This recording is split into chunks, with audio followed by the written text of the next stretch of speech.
Thank you, Maggie, Kelly, and Jody, for sharing that insightful information. Hi, everyone. I am Samantha Diener, and I am Associate of Business Development at Nord. Lunch is now available until 2 p.m. Feel free to enjoy it in any of our dining rooms where you can view the content streamed or choose a networking room if you would like to connect with others. If you prefer to eat outside, you are welcome to take your lunch to one of the park benches just behind me. We will not be eating here in the ballroom as we will all remain masked here together for the program. As children with rare diseases approach adulthood, their families often worry about what the future may hold. The transition period may seem overwhelming and daunting. These sessions will explore how families can work with their care teams to navigate this transition successfully and seamlessly. Here with us today to share their experiences and expertise are Kelly Gustafson with firsthand experience as a patient, Jamie Jackson, Assistant Professor of Pediatrics and Psychology at Nationwide Children's Hospital, and Carrie Cuomo, Director in Advanced Practice Register Nursing and Physician Assistant Services at Pediatric Institute and Pediatric Nurse Practitioner at the Cleveland Clinic. Thank you all for being here with us today.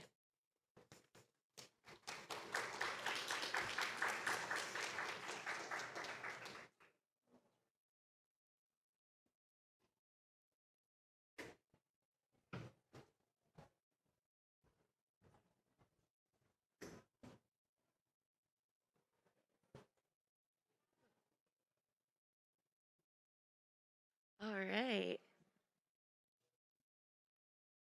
Thank you guys for having me here. I'm Kelly. I'm a pediatric occupational therapist, and I work with a lot of children who have complex medical illnesses. And I'm the founder and president of Kelly's Cause, which is a charity that focuses on rare disease research and just awareness for rare diseases. And I myself have a rare disease called arteriovenous malformations. So I was born with this, and I wasn't diagnosed until I was 4 years old. And it was 4 years of my mom saying, there is something going on here. Can we please figure it out? I'm now almost 26 in just a couple weeks.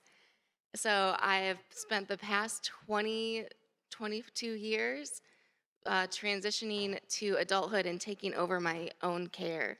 For the first 14 years of my diagnosis, my mom, it was her full-time job, advocating for me, bringing me to appointments, making sure I was getting the appropriate treatment.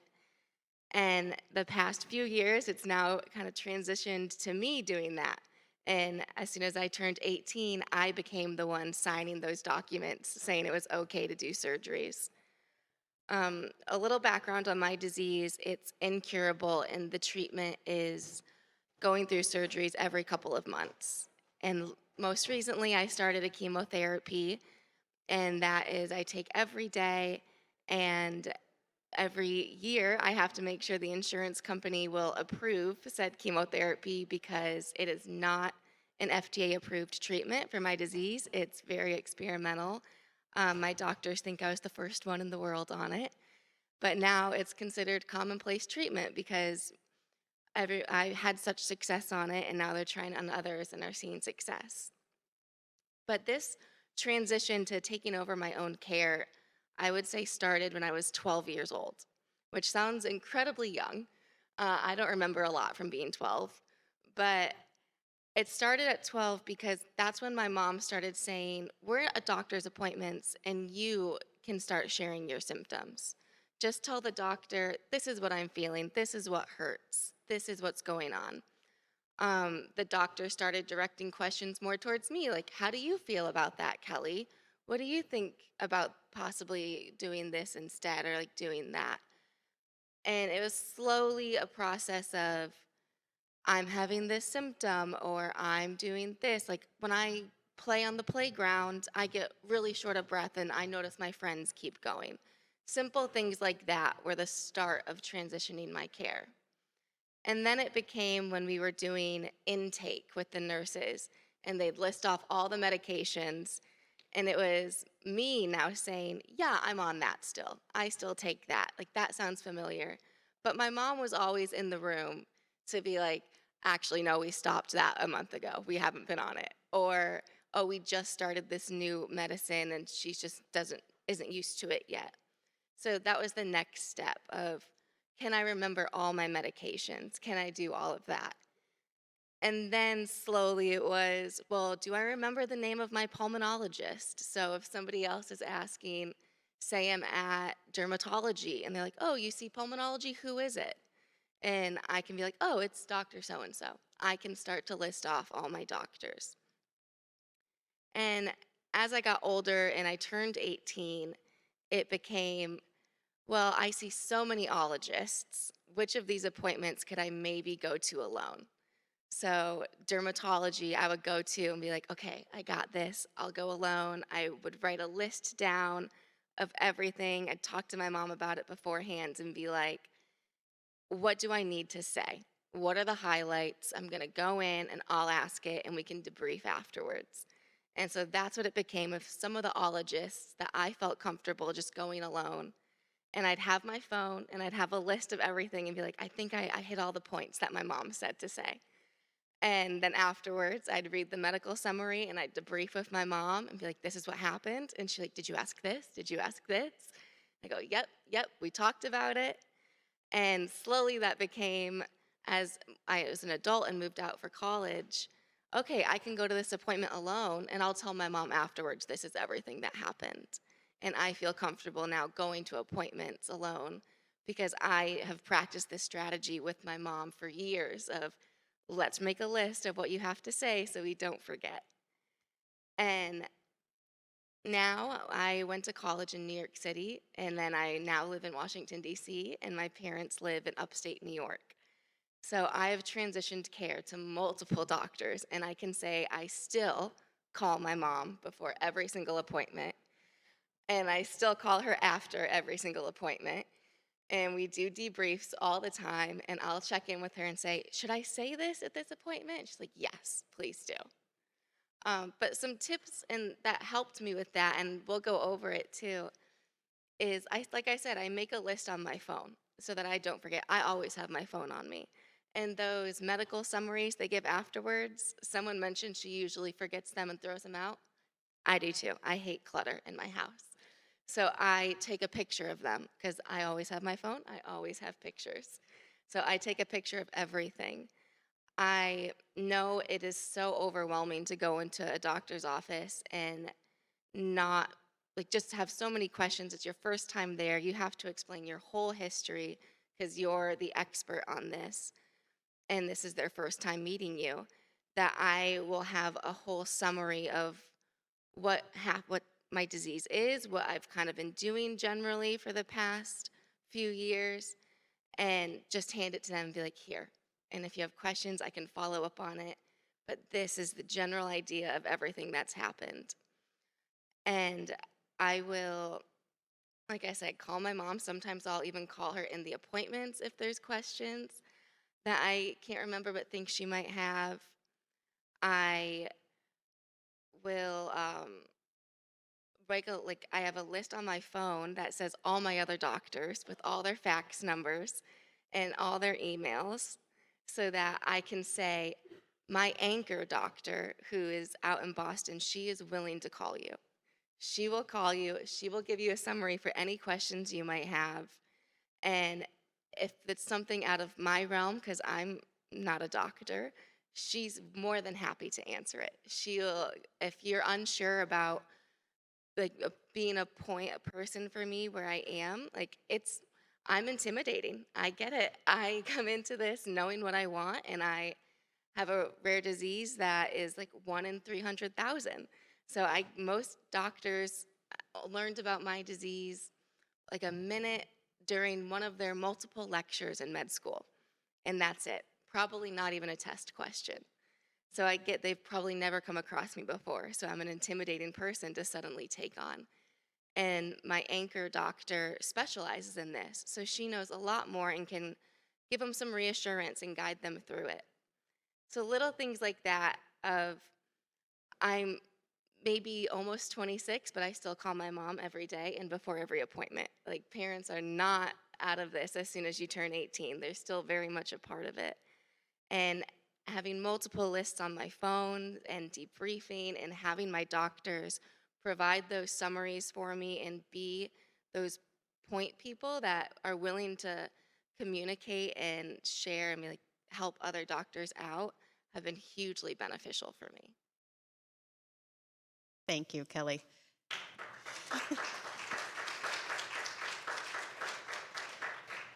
So I'm Carrie Cuomo, and I'm a pediatric nurse practitioner, and I just want to commend Kelly and her family on doing such a great job without any of the tools being handed to them. As a healthcare institution across the country, we collectively don't do a very good job with transition of any patient, whether they have a rare disease or not. It is something that has begun to be focused on by primary care and subspecialty providers over the last 10 to 15 years. There is a national organization called Got Transition, and I began working with them in about 2014 when we here at the Cleveland Clinic noticed that there was a need for transitioning young adults to an adult provider or an adult model of care. Got Transition is a amazing wealth of information for providers, patients, families of all ages and stages in the transition process. They have developed tools and resources for us to use as healthcare providers. They've developed tools and resources for you to use it as family members and as patients. So we began at the Cleveland Clinic trying to implement a transition process in a formal way. And change is hard, and it has taken a very long time. We have made some progress. We're not perfect, but we are definitely trying to implement some of these best practices into our everyday practice. One of the things that Got Transition recognizes is that individuals will transition at their own pace. And as Kelly said, at age 12, she started talking about things that were affecting her personally. That is the perfect age to start floating the idea that you're not going to be with the pediatric providers forever. It doesn't mean we're going to push the button and launch you to the new people in 6 months. This is a process. It might take 10 years, but we want to start talking about it. 12, 13. There are packages for providers who are the pediatric focused providers who will be letting go of the patients. There's a package for people who are like family medicine who will continue to see them throughout that phase, but will start treating them as an adult instead of talking to the parent first and then the adolescent. And then there's a package for use in that adult practice office, the receiving of the new patient and things that they can do along the way. This is just a screenshot, an example of the 3 packages and where you would find it on the Got Transition website. They have focused on an approach, they call it the 6 core elements. And if we as a healthcare system help patients and families with these 6 steps, the outcome of the transition process has been shown to be more successful. So the first thing is developing a policy within the practice to say, this is what we're going to do for you. This is how we're going to introduce it to you. That's when you start handing it out, age 12 or 13, just to talk about it. The practices need to come up with some way of tracking and monitoring where the individual is along the way. Like I said, everybody's going to do this at their own pace. So we need to know what Kelly's needs are and what we can do to help her each step along the way. And that's the tracking and monitoring. Step 3 is readiness assessment. It is really a questionnaire that they've developed that we took on our own. We put it into our electronic health record, and providers can launch it through MyChart and send it out to any patient they want. It will ask questions like, do you know how to call your doctor's appointment or your doctor's office to schedule an appointment? What do you do if the office is closed? Do you know what your medications are? Do you know how to refill them? And the answers are pretty simple. It's no, I don't know this. Yes, but I need some help still, or yes, I know this fully. And so as we give this assessment year over year to the individual, we should see their scores moving up as they become more capable of taking their health into their own hands. Planning is developing a plan, just as simple as it sounds, with the patient, with the family, and with the provider, and saying, okay, have you looked at any of the adult pulmonologists? Have you thought about what location you want to go to? Have you thought about, would you like male or female? And really talking about it and being open about it and saying, all right, this is what we're going to try. Transferring over to the new provider doesn't happen until step 5. It's really, that's what I like to point out. Number one, when I speak to medical people, is transfer and transition are completely different. Transition is a long process. Transfer is a moment in time when you go to see the new provider. And step 6 is completion, and that is really having an open feedback line of communication between the new provider and the old provider, so that if there are questions, if we do need to reach out to somebody to say, I just don't understand why this is happening now, that there is a continuing door that is open in some capacity to make sure that we have that communication. This is an example of what a policy looks like. We took what Got Transition has and we tweaked it. We had a group of young adults work with us and their families to say what we wanted to say. And now we hand it out at every well child visit starting at age 12 within the Cleveland Clinic. This is an example of what the readiness assessment looks like. It's about 20 questions. We had a group of young adults who said that was too much. So we split it into 3 sections. So they answer the first 5 questions. Once they meet all of those and say, yes, they can do that, then they get the next batch of questions. The families have their own survey and they get all of the questions at once, because most of the moms and dads and care providers told us that they wanted to know what type of things they should be working towards. The medical summary and an emergency care plan is another thing that Kelly and her family did without having help with. But it's really important. And we put this in our electronic health record as well, and it can be released to MyChart, so that at any point, if you're away at college and you go into a new emergency room and you don't have all your information at your fingertips, you can pull up MyChart on your phone and pull up the summary letter, and it will describe your disease. It's done with the providers and with your physicians and nurse practitioners that know you best, and so you develop this whole summary of what you've gone through, and then it's right there for you, so that you don't have to, start from scratch as you are meeting new people. Oh, let me go back to that one. All right. Thank you. Hi, everyone. I'm Jamie Jackson. I am a licensed clinical health psychologist and a researcher at Nationwide Children's. And about 10 years ago, I had re-specialized my area of focus in research to individuals who are in the transition process that live with a condition that places them at cardiovascular risks. And in particular, I do a lot of work within congenital heart disease. Of some of the research that both I'm aware of and that I've been engaged in, as well as some of the work that I have done as a clinician, I wanted to kind of bring some of that to you today, and part of that surfaces around communication.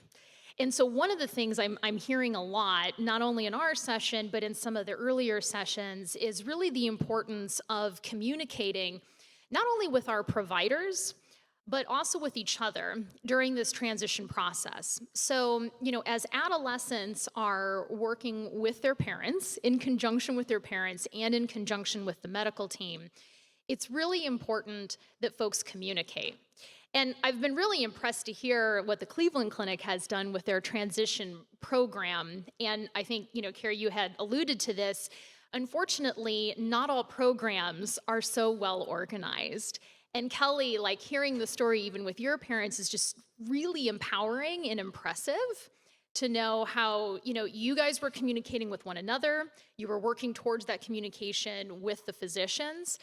But unfortunately, I think a lot of folks who are here, and especially, I feel like it's very disease dependent on how organized some of the transition process ultimately is. disease processes, for example, so like cystic fibrosis, they have really robust transition programs in many places. Congenital heart disease is trying to pick that up, but depending on what we're talking about, that might not be as robust of a process. So let's talk a little bit about communication, and I'm going to backtrack just a little bit to show this. Each stage of the transition process is rife with opportunity to improve communication. And, what some of the research shows in transition with adolescents and their parents during this process, there's a few different communication tools out there actually that folks have used, and they've measured what adolescents think that they do competently as part of this disease self-management or caring for one's own health. And then they measure what the parents say that both the parents do and the adolescents do as part of that process. And maybe it won't surprise a lot of us to know that those things don't line up always so well with one another. There's some miscommunication around who thinks who is doing what, where, when, and how. And as we all can imagine, that can just lead to some things during this really important transition process that gets missed. And I think one of the important things just to highlight about that is that, during this, what can be, as Carrie had already said, a really lengthy process, we want to make sure we are talking with one another all throughout that period. And then, of course, we also have the communication with the physicians. And that's really where, if we could bring up the slides really quick, kind of coming back to actually this transition readiness assessment, and I'll just give it a sec for that to come back up on the screen. This is an example of a tool where you may be in a clinic, for example, where this isn't something that's going to be provided to you by the medical team. You have some tools here today, given the Scott Transition Organization, to actually download these tools yourself. And you can complete them on your own and actually hand them to your medical providers and say, here's where we're at. Here's kind of the landscape of where we're at. Where do you think we need to be going? Right? And what does that trajectory look like? What are some of these expectations? And along this line of communication, we've also heard a lot about having to be our own advocate in this process. And this is a really powerful way to show your providers, we know the language here. We realize that there are some things that we're going to have to be doing. We want to openly discuss what to expect down this journey, this longer path that is transition. And this, I think, is just one example of a really excellent tool that you can use to help communicate with your provider. If maybe this isn't part of their language, it can be part of your language as you do some of that communicating. And then the last thing that I just wanted to acknowledge, and coming from the psychologist perspective, the process of transition can be a stressful one. And during this, what can be a stressful period, we want to give each other a little bit of room and leeway to understand that this process is stressful. There's going to be some battles potentially between our adolescents and our parents as we're figuring out who's going to take over what responsibility and what that time frame looks like.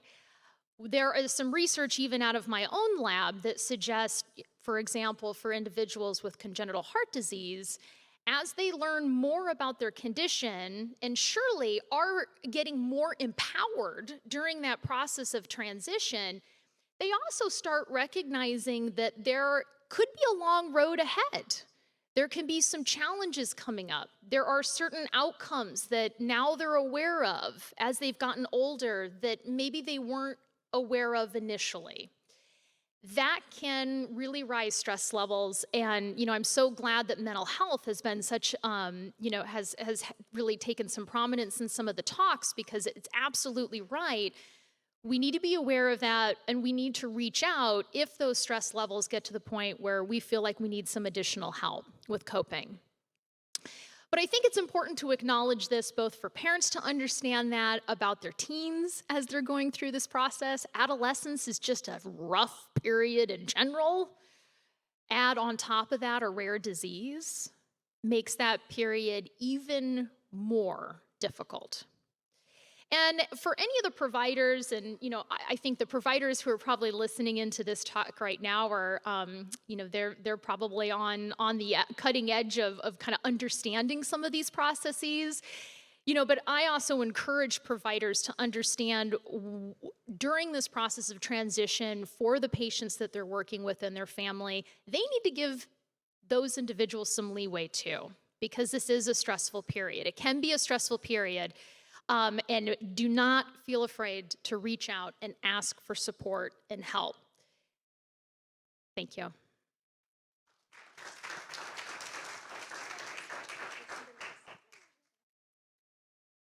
Okay, we do have not a question, but a suggestion from someone in the audience, which I think aligns with something Kelly mentioned, is that it's totally okay to have a parent or a relative or caregiver or friend on the phone or on video during an office visit, so that you have another set of eyes and ears and another brain thinking of the questions that you might forget. So great suggestion.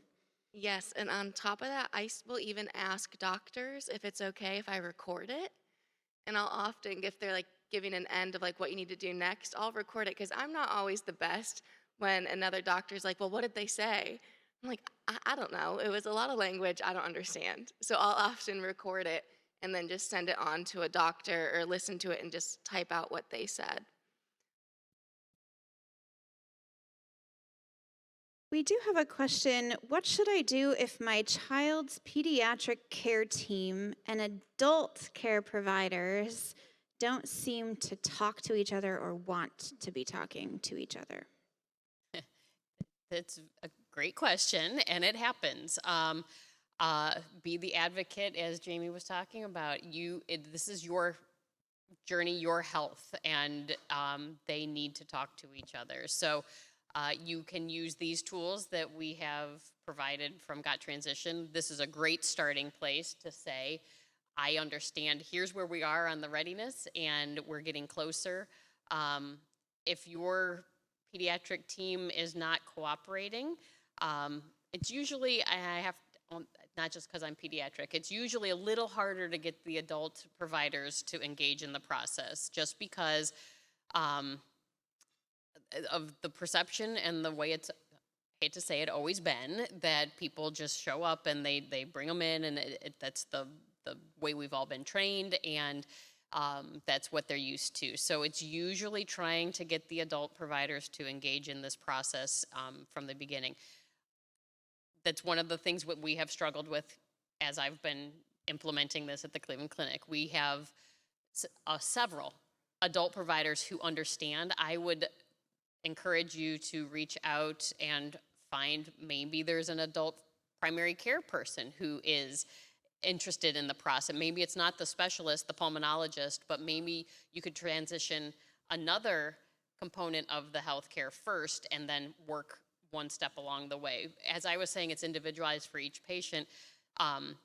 In a adolescent who might have 5 to 7 providers, they need at least one primary care provider, right? So the question always comes up, do I start transitioning that primary care first and then all the subspecialists, or do I do one subspecialist at a time and then finally transfer over that primary care? It's really up to the family. It's up to whoever is engaged in the process as far as the providers go. And so be your own advocate and help guide that in whichever direction it seems to work best. I didn't really answer the question because it's hard, but it's just a communication. It's all about talking. Absolutely. No, Karen, I would echo everything that you just said. And, kind of back to what, Kelly was talking about earlier, as well as one of the slides that you had shown too, about listing out kind of your medical record to kind of facilitate that communication. Again, I mean, worst case scenario, one thing that you can do is really kind of flesh out one of those in congenital heart disease. We have health passports. That's kind of the lingo that gets used, but it's the same idea where, your pediatric provider can also really contribute to helping you complete that, and make that, something that you can carry with you in order to provide the best information to the adult practitioner. But I do think a lot of the burden ends up being on the pediatric side. And thankfully, I think we're transition is becoming a bigger topic, and I think it's getting more acknowledgement in the medical community at large across various, forms of rare diseases. But we still have a long way to go, I think. So. Okay, we have another question. Does it ever happen that a child wants to transition out of pediatrics, but the parent does not because of their comfort with the care they've received in pediatrics? Absolutely. Yes. And, it gets harder as that child approaches the age of majority as well, because once they become 18, if that's what they want to do, then absolutely it's their right to do so. It's also developmentally appropriate to have age-based health care. There are things that we as pediatricians are really good at. There are things that we're not so good at as you get older and older. And even in the subspecialties, even with very rare diseases, that disease specialist, your AVM doctor, I don't know, was it a vascular medicine person? So even that vascular medicine doctor doesn't know all of the general adult health care that Kelly needs to be monitored for, and so there are things that we need to usher along and really get into that adult model of care. I know it's not comfortable. That's the hardest thing about it. You've been with some of these pediatric providers for 26 years, and making that move is very, very scary, and it's scary for the providers as well. They know you. They know how to give you the care. They know what's worked best, and it is, I will tell you, it's very scary for them to let go of you. They want to see the patients do their best, and we all care for the patients deeply, and so it's just as hard for them to let go as it is for those adults to let go. Yeah, I agree. I think you've been with them so long, you develop such a comfort with them that it's way easier just to but we could just stay a little bit longer. I still have the transition I have to go to an adult hospital soon. I still technically qualify to be at the children's hospitals, and I love children's hospitals. They're the best. But I've been to one adult hospital and was like, this is not for me. It is not the same care. But I know just a few more years and there I am. So it is a hard process, but like we said, when you start it early and kind of get that we'll just do one visit here and it's just one doctor at this hospital, it's okay, that it becomes a lot easier to finally be all right, we're fully transitioned. Well, and I think you guys have really covered this. The only thing I'll jump in to say, and, Kelly, I really appreciate you saying that, is another way to kind of manage what can be a stressful situation, and particularly as you're, starting to work with other providers, is to break it down into these digestible chunks and actually make some goals where it's okay, we feel comfortable doing this. We can at least start here and, and I can do this visit by myself. Right? I feel safe doing that. And then I can do, and that's another way to help kind of manage this process.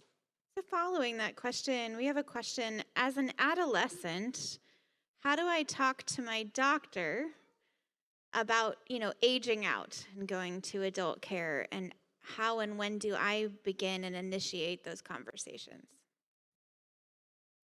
So I definitely relied on my parents for this, where before an appointment, I might say, I think, we're getting to that age, I would like to transition out, or I just don't think we're getting I need someone who can give me the best care for my age now.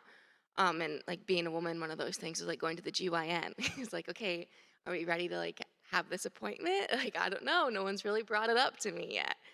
But saying that to my parents before I go in, so that when I am in the doctor's office, I know what I'm going to say, but I know my parents are there to support me too. So I know that if I'm kind of starting to fumble over my words or getting nervous, my mom can step in and be like, I agree with what she's saying, and support me and maybe give it a little more clear, at least for the physician. Um, it's just like we've been saying all day, it's just communication, and it can be hard to open up. But my therapist said I had blissful ignorance for the longest time, and that it was a good thing when I was younger. And now that I'm older and taking more of a role, we kind of got to let that go. But it's all about communication, and I think having your parents there to support you in the office is the biggest step. I also think you could just bring the topic up to your doctor to say, I was at this conference and they were talking about transition, and what does your practice do?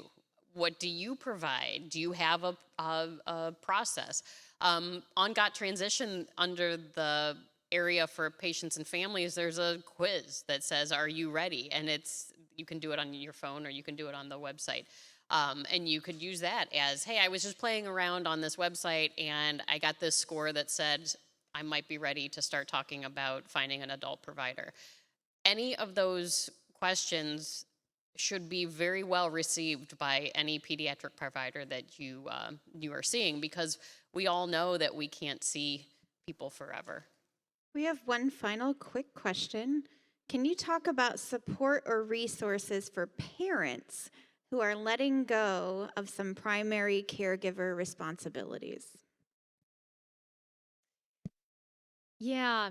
So I don't know, it's been a while since I've looked on Got Transition, and I don't know if specifically they have things that are designed to kind of help parents feel better about that process of letting go. And I don't have some resources off of the top of my head, unless, and Carrie, please jump in if you do.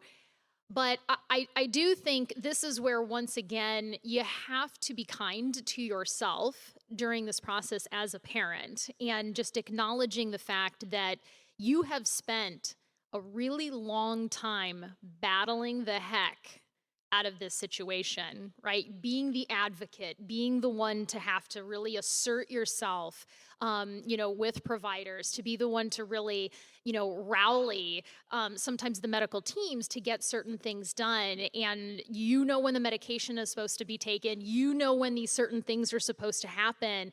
And to relinquish some of that control, which maybe isn't things that you maybe in ideal world you want to pass this on, right? You want your adolescent to be independent.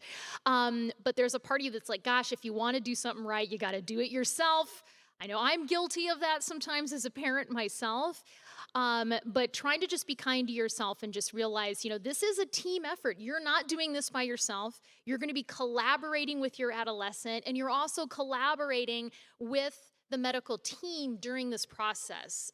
And again, being open and honest about that, having that open communication, with your child as you're going through this process will really go a long way for you guys to, learn from each other, but just support each other.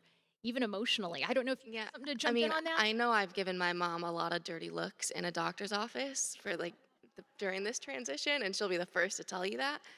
But I think it's really also coming up with a plan. So that we have a plan, like on my phone, I have on my iPhone the medical plan. If I am in the emergency room, it's all right on there. And coming up with steps of what happens if I'm going on a trip and she's not coming, what is your plan? And so she knows that I have a plan, and that makes her feel better.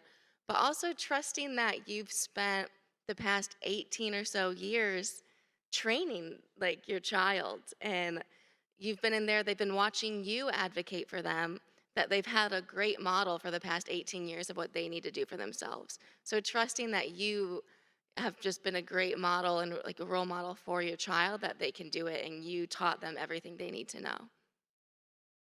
Well, thank you all so much. On your way off stage, we would all like to see what Kelly's t-shirt says. So my t-shirt says, "Is this what healthy looks like?" We talked about invisible illness a little bit before, And when I had longer hair, I could easily cover up that I clearly have some discoloration and like disformation on my face. And a lot of doctors just kind of can overlook that if they're not like really seeing you, or you're saying the spoonie theory, people might think, but why are you so tired? Like, why can't you go out? Like, you look totally normal, you act totally normal. But I might look healthy, and if this is what healthy looks like, but I do have a rare disease and I have to take time for myself sometimes. And you really got to advocate and be like, everybody's going through their own journey, and you never know what they're battling behind the scenes. So much. Thank you.